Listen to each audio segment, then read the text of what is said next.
Welcome to CNI, Jerusalem Calling, your source for unfiltered Mideast talk radio. I'm your host, former Ambassador Edward L. Peck.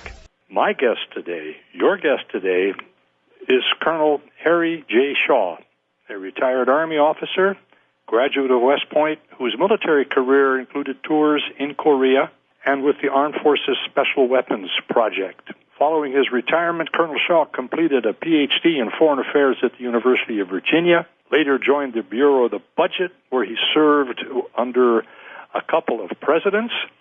And after his government service, he teaches international relations, including international law, at the University of Virginia and George Washington University, and is a senior associate at the Carnegie Endowment for International Peace. We're going to talk about living by the sword. Colonel, are you there? Yeah, I'm here. Sir, a pleasure to have you with us today.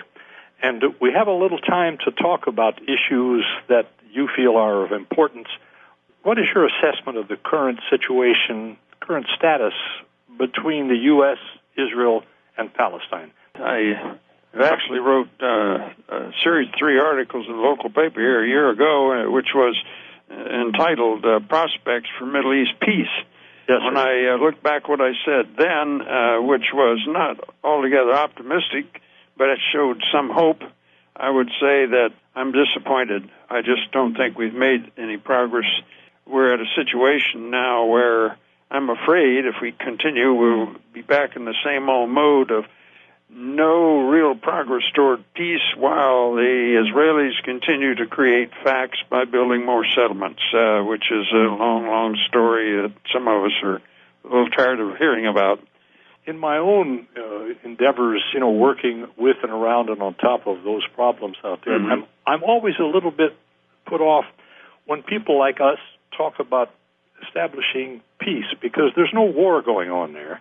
It always has seemed to me, Colonel, that when we use the word peace, we're conflating two sides, with equal positions to negotiate. But you have an occupation, and that's not a war.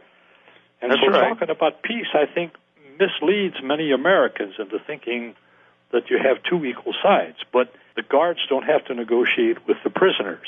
Well, I certainly agree with that, and I think when we say peace, it probably refers to the fact that we've had some very substantial examples of war, which is what I was going to talk about, over the years. So at least for the moment, we're not in one of those active outbreaks of war, but I agree, and that's my problem with so-called peace, because the peace is really crude when it's occurred to the Israeli advantage because they just continue to create facts. There's a lot of talk in the press these days that we should have President Obama putting forward a proposal for peace. There it is again. In your opinion, would that be an effective way to advance towards the goals that everybody seems to want but wants to get there in different ways? The alternative is one that I hear them talk about, let's get the parties together and let them sort it out. But the parties are so unequal that they're never going to. There's not enough power or threat or whatever you want to call it on the Palestinian side so that, sure, they can talk, but I don't think they can bring it to any resolution. And barring some way to bring an international body into it really effectively, the United Nations and so on, it just is going to go on like it is, I believe, until Uncle Sam, the enabler of this long pattern, changes and gets serious about weighing in a way that would be fair to the Palestinians, rather than just telling them, well, go talk to the Israelis and work it out. I think I agree with your assessment there, but recognizing that the American public is rather shatteringly uninformed on the realities out there for reasons which we can also talk about, I don't see a situation in which the President of the United States is going to be able to get his party, not to mention the other party, to agree that we have to push hard. Can you see a difference there? Well, I see the Israeli assault on Gaza as an opportunity that would have been one in which I would imagine the President of the United States, recognizing that this was a brutal assault in violation of international law and the law of war, call his ambassador home, and let's take a look at it. There was an opportunity. Instead, what did we do? We let the Israelis get away with that, and then when we had the Goldstone report, why, we helped park that back in the back shelf someplace. So there are opportunities, but I hope we don't have to wait for another bloody affair in Lebanon or Israel or wherever, Palestine, to get a chance. But I just don't see anything happening without some major change. We've been the enabler of this. Our hand's been on the wrong side of the scales if we change that. But I agree with you. It's a problem of what we can get the American public to go along with. And that's, I guess, CNI's job is to help educate. Yes, sir, it is, and they've been working at it a long time. It's what you would have to describe as an uphill struggle, I think, because an awful lot of folks, Colonel Shaw, just are A, not very interested, and B, very poorly informed, and in many cases, C, misinformed as to what the realities are. Absolutely. Being a chartered and licensed public skeptic myself, and part of that is a result of many years of living in and working on the Middle East. Yeah. I wonder just what it is the U.S. could do. I can remember not too long ago when we were threatening Iraq with invasion. They didn't do what we wanted, and they didn't change their policies. And now we're telling Iran that we're going to shut them off from the rest of the world and do all kinds of nasty things if they don't change their policies. We even mentioned attack. Well, nobody's going to have us attack Israel. So why would Israel, do you think, have any inclinations to do things the way we urge them to? Hasn't worked up till now. Well, that's because we're pretty well insulated against the consequences of their behavior, and consequently, they're happy to drag this out and get more and more of what's left of the West Bank under them and continue that. I think there have been opportunities, there have been a number along the way, in which we have had very good reason to step in. I thought the Gaza attack was a perfect example of that, but that was grossly misrepresented to the public, and our Congress came out in favor of their attack in self-defense. That wasn't self-defense in any reasonable way. It was a deliberate, planned assault on people in gross violation of the laws of war and so on in the way of the attacking. Being, as I say, a skeptic, and I think the service out there did this, I recall that when Israel invaded Lebanon in 1982, the Security Council of the United Nations unanimously, and Colonel, that means we voted with it, demanded that Israel get out of southern Lebanon. And as you remember, only 18 years later, they did. Essentially, I think in French you would call this the flipping the bird. Thank you very much for those resolutions. Let me suggest what you might do with them very usefully. So it's hard for me to imagine a man like Mr. Netanyahu, whom I have met socially when he was here in Washington. I don't see him changing his path in the slightest. Nobody wants bad things to happen to Israelis or Palestinians or Americans. But bad things have happened to all three groups and probably will happen again because of what's going on. And I would love to think that they could do this. I get so depressed because we're not going to threaten Israel with war. Welcome back to CNI Jerusalem Calling on the Washington Times Network, WS Radio. This is Edward Peck hosting today Colonel Harry Shaw, a retired Army officer, a graduate of West Point with a resume that makes me really very humble and proud to have a chance to talk with you, sir. Well, to get back to where we were, what could we do now? I think, as you've already recognized, there are just a lot of ignorance about the Middle East, and we have an education problem that we ought to be working at. There's some very fine, up-to-date historiography by Israeli authors particularly. Gives us a truer picture of what's gone on in the birth and the conduct of Israel. I've long known many American Jews who didn't like what was going on with Israel, and I think that the creation of J Street is another step in the direction of better informed public. And then I think we've just got to work on our Congress and our senators so that they can vote their conscience rather than what they think to be a necessity to stay in office. Which of those objectives, Colonel, would you think would be the hardest and the longest in terms of attainment? No, don't misunderstand me, sir. Don't misunderstand me. I support everything that you've said, and I would certainly march in the street with a sign. When I'm out on the hustings trying to talk to people, I always introduce myself. This is not part of the interview, sir.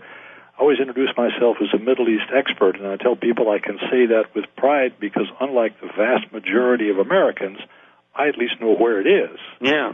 And then you start getting into the details, and you run into walls of ignorance, hostility, all the rest of it. I start out my conversation with anybody like that I immediately perceive doesn't really know much about it. And I say, well, the first thing you've got to do, my friend, is to get David Fromm's Peace to End All Peace and find out what started all this mess after World War I. And when you've read that, then let's get together and we can begin to take a look at what's happened since 1948. But yes, it's going to take a long time, but I just don't think we can go on giving military aid. I guess it's well over, I don't know, it depends on how you count it, but well above $100 billion that Israel's received, and having rode herd on the military aid budget in Congress through 4 administrations, I can say that there's no reason that I can see other than sort of the politics of it, that Israel is getting $1 from us. They don't need it. It's become an entitlement, but it's a political entitlement. It does not meet any of the criteria that we used to use to determine whether and how much aid a country ought to have. They get it only, well, it's a political entitlement, but that's something we could take away with any kind of provocation because the law says our arms cannot be used except in self-defense. And they can hardly claim that what they did in Gaza, and there are other instances of self-defense, and they have been threatened on 1 or 2 occasions with challenging that. I know Carter at one point threatened to go to the Congress and the public on their failure to meet the requirements of the Arms Export Control Act and using our supplied weapons for the wrong purposes. But, of course, he served 1 term, and so did George Herbert Walker Bush, who also, showed signs of wanting to change things. Because all democracies, Colonel, I think you'll agree with this, sir, all democracies operate on the basis of what we would have to call lobbies, where groups of citizens get together to push environmental issues or farming issues. And we have a very powerful lobby here. Part of its power comes from the fact that nobody wants to stand up and oppose it for fear of being smeared in various ways.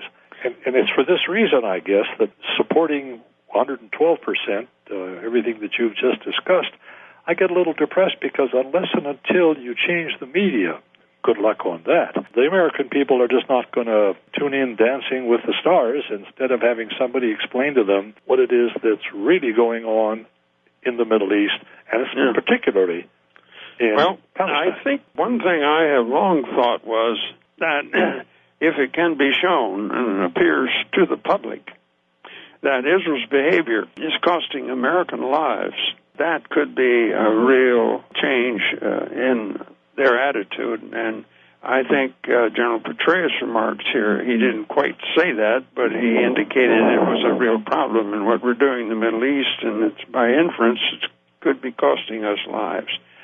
That's an excellent point. General Petraeus' comments, which he later had to recant a little bit, as you may have noted, did focus attention of people who are listening on the fact that much as we might not like to think so, there are folks out there in the Middle East who view us as being hostile to their interests, and therefore they're not happy with us or happy with some of the things we do, and then there's a fringe element that wants to do something about that. This is not new. It's just it's not gotten much publicity. But there was a 4-star general many years ago who said that Israel was a strategic millstone. And from the point of view of a military person, I agreed then, and I agree now. I thought the change from the Carter to the Reagan administration was most unfortunate because we had the Reagan administration come in with Al Haig talking about strategic partnership, all of which I thought was pretty phony and not really reflective of the situation. So I'm not saying I'm hoping we have something happen that costs a lot of American lives that we can blame on Israel, but I'm saying probably if you take a really good hard look, for example, at how we got into the war in Iraq, there are many, and I'm one of them, who believe that the pro-Israel neocon influence had something to do with that decision. In fact, I said at the time that if you took that out of the equation, I don't think we would go to war, and I do believe that's probably so. The inference there is that maybe this relationship with Israel has cost us a lot of lives in an Iraq war we might otherwise have avoided. And then we have this ridiculous business about attacking Iran, which Israel and some of its supporters back here are pushing that we ought to do, when they are the one country that brought nukes to the Middle East. Still, this is, of course, the thing here. You and I are talking about this, and there would be a huge percentage of Americans, including maybe some who are listening, who don't really understand that sort of thing. Petraeus made an interesting step forward in terms of the subject we're discussing, underlining, and both of us would agree on this, I'm sure, that nobody wants bad things to happen to Israel, but we fear that bad things are going to happen to Israel and to us, the Americans, because of what's going on in Palestine. It's difficult to talk about this because everybody wants the same thing, all of the people in the Middle East living in peace and security. The only thing that we differ on is how to get to that point. You really can't do it with bayonets and guns. I would say that I don't think Israel wants the same thing. Israel has been trying, basically, if you examine the record and read what Netanyahu and of course some earlier ones said, they want to take over all of Palestine up to the Jordan River. So we don't all want the same thing, but there's not much sophistication and understanding of all of this. It's been covered by a lot of propaganda and misrepresentation of the truth. And I think that, of course, is a legacy of the ignorance that we've allowed to prevail. And it's not going to be easy to do anything about it. But with the Netanyahu government, if I were president, I would turn that settlement building off tomorrow. I'd call back my ambassador, and I'd cut off aid to them, and I'd blast them for what they were doing. If we don't do that, they'll just go on doing it, getting away with it. Welcome back to CNI Jerusalem Calling. Edward Peck, I'm your host. Our guest is Colonel Harry Shaw. And we have Adam on the line in New York. Thank you for holding, sir. I want to thank the Colonel for his service. My question has to do with helping educate people in the U.S. about the conflict. I heard the organization J Street being mentioned, and specifically in reference to it being a helpful organization to educating people about the conflict. My question is a little bit more specific about J Street, because from my point of view, I don't see J Street as helpful, especially when they not only criticized the Goldstone report, but were, I think, contributing to the ostracization of Mr. Goldstone from his work and even from the Jewish community. I just wanted to see if there's any feedback on that and put together that as part of the discussion, because I think there is a real separation amongst Jews, I being one of them in America, not only how they feel about the conflict, but how much they're really educated about the conflict. Colonel? I can't speak for J Street in that respect. I do know that they've made some efforts, particularly in Congress and so on, to that I thought were on the correct side of things. I wasn't aware that they helped to shelve the Goldstone report. If so, I think that's very unfortunate, because it's something we all could have learned from, having taught international law and the law of war. Why, I just was outraged at the way they got away, Israelis got away with that brutal assault on Gaza. And the Goldstone report really dug into that. I haven't read the whole thing, but read summaries of it, and yet we all somehow allowed it to be shoved in the back shelf and forgotten. So, yes, this education is not easy, but I hope that J Street is going to be helpful. They're supposed to be alternative source of Jewish voice to AIPAC.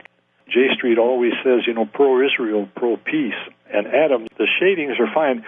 If I could use your call, Adam, as push one of my buttons, you made frequent use of the word conflict. And I've always felt that that's an unfortunate word for us to use, because a conflict is something that we subconsciously consider to be a struggle between two nation states with borders and armies to defend them. That's a conflict. And what's going on in the West Bank is not now and never has been a conflict. It's an occupation. So when you speak to the Palestinian negotiators about meetings that they've had in the past, they've said to me in Ramallah, we don't negotiate, we beg. So it isn't a conflict, and it isn't a war, and you're not struggling for peace. What you're struggling for is justice and for the future of those two peoples out there. Please, for me, and you're certainly free to disregard this, don't refer to it as a conflict, because that is misleading to people who don't know the situation. Colonel, I don't know whether if you'd subscribe to that little diatribe of mine, but I've always felt that it was unfortunate to use with a people such as us, most of whom don't really know what's going on over there. I would have a little bit of conflict with you, Ed. You may do that, sir. I think conflict doesn't necessarily mean the active current use of force. What's going on in Gaza, what's going on in the West Bank is a form of conflict with interests, with people digging up their olive trees and putting up roadblocks, and settlers abusing their neighboring Palestinians. It is a conflict. It's not an open war, but... And I agree with you on what you just said. The difficulty now is that the use of that word with Americans is tough. I see we have another caller waiting on the line. Gloria. Yes, you asked what you think we could do. And I've got about 6 suggestions here which you can take and do what you wish. Number one, this point of not putting pressure on Israel. I would point out that when Israel lied to President Eisenhower about the movement of their troops, Eisenhower really nailed them to the wall and told them to get their troops out or he was going to cut off aid. That's number one. Right number on. two, I would get Petraeus to acknowledge this great injustice that was done to the USS Liberty. Get those sailors on the line, enforce what he said about what the lives it's costing Americans. At Veterans Day, highlight this USS Liberty. Number three, I would point out how Israel supported apartheid, did business with ex-Nazis in South Africa. And how many men did we lose fighting fascism in Israel? That's number three. Number four, I would reprint Einstein's letter to the New York Times, in which he warned about fascism. And I would also point out that if Israel was pro-American, they would not take any more money from us because they are in better shape, from David Brooks said, than we are as far as their banks are concerned, the wealth that they hold. You might point out their attempted assassination of John Gunther Dean. So these are the points, but I would especially have Petraeus join up with the men of the USS Liberty. It reinforces what he said about the lives of Americans that this is taking. And I would certainly encourage James Baker to speak out and support Obama on a two-state solution. I think this could isolate the right-wing extremists, Jewish extremists, and Christian extremists. I just like your comment about those things. Well, let me say, first of all, with respect to the Liberty, I fully agree with, and there was one on my list here of things to bring up. We had a little over a year ago a man whose father, I guess after the CO was injured, why he took effective command. He was the engineering officer of the Liberty, and he was here with his son, who has written another book, or a newer book, about the Liberty. What has long really offended me is the behavior of our senior military leaders in that, and they allowed that cover-up. In fact, they promoted a cover-up. Court of Inquiry report was corrupted and was allowed to be corrupted by senior officers. The Chief of Naval Operations had to know about it because it all has been brought to his attention. And they quite literally allowed a group from the White House, I don't know by name, to come over to the Pentagon when they were reviewing the Court of Inquiry report to further dilute it, so that when finally that was released to the public, then the Israelis could point to it as proof that it was just an unfortunate incident. As a military officer, I never thought anybody, however many stars, whoever he was, could order me to sign anything or like that was untruthful. But they did. They got away with it. So we've got some real problems in senior military not being willing to take a stand on principle, and that's one aspect of that I agree. But we've got more than that, than the liberty, and we've got to educate people about it. You've picked one of the things that Gloria mentioned, and I assume that you would concur also with her other comments.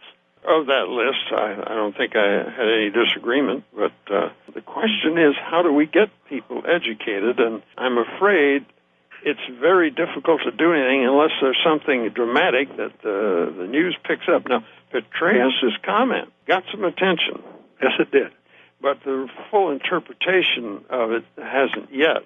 Still, it's that kind of thing that enables people to say, hey, wait a minute, what about this Israel and what they're doing?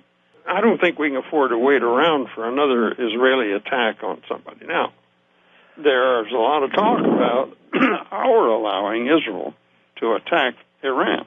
And that could not be done without our permission because we control the airspace. And if that happens, that will be a major damage to the Middle East, and the Strait of Hormuz will be closed, and God knows what else happened, and another war, and more Americans lose their lives. Yes, sir, I think you're right, and that is a source of great concern for a lot of people who are interested in America's interests. Welcome back. Edward Peck hosting Colonel Harry Shaw, and we're waiting now to talk with Jack out in Eugene, and thank you for holding, sir. Yeah, I have a couple quick comments and then a question. One is about the USS Liberty. You know, there was an informal court of inquiry held in 2002, chaired by Admiral Murrer, former chair of the Joint Chiefs of Staff. And, of course, they found Israel completely guilty as a result of this hearing. Those findings were read into the congressional record by John Conyers. Now, nothing, of course, has ever come of it, but at least it is in the public record. My second comment is about J Street. Again, a cautionary note that should dampen everybody's enthusiasm. And this is related to the very first point, that there is a complete power imbalance between Israel and Palestinians. Of course, international civil society now is trying to correct that balance as much as they can through an aggressive campaign of boycott, divestment, and sanction. And J Street has come out against that. So J Street is a good cop to AIPAC's bad cop, shooting basically for the Israeli interests and with no regard whatsoever to the Palestinians. I mean, the head of J Street is the son of a former Irgun terrorist, Jeremy Ben-Ami. Anyway, then my question has to do with Iran. You know, General Zinni back in 2004 testified that there was no doubt in anybody's mind in Washington that the Iraq War was a war for Israel, orchestrated by the dual loyalty neocons in the Bush administration, and that the DOD was completely against the Iraq War. And I believe the Pentagon is also very much against the Iran War, and I certainly hope they'll be able to prevent it. And I wanted to get the Colonel's viewpoint on that. I couldn't quite get all what was said in this last, because there was a disturbance knocking on our front door. So, I'm sorry. Ed, why don't you take? I could hear some of what he said, but not all of it. Let me rephrase, I guess, the final question: whether or not you had the feeling that in the Pentagon there is some deep concerns about the possibility that we would get sucked into a war with Iran. I've been gone for 40 years from the Pentagon, so I'm not plugged in. But I do think I can read the tea leaves and say that I don't think there's any inclination there to want to get involved in a war or to get sucked into attacking Iran. And I don't think this administration is foolish enough to do it. There's always the possibility that somehow somebody could sort of wink or give a subtle green light for the Israelis to do it themselves. That was part of what happened in the invasion of Lebanon when Haig apparently gave a sort of a green light to Sharon on that. So I just don't think we're that dumb.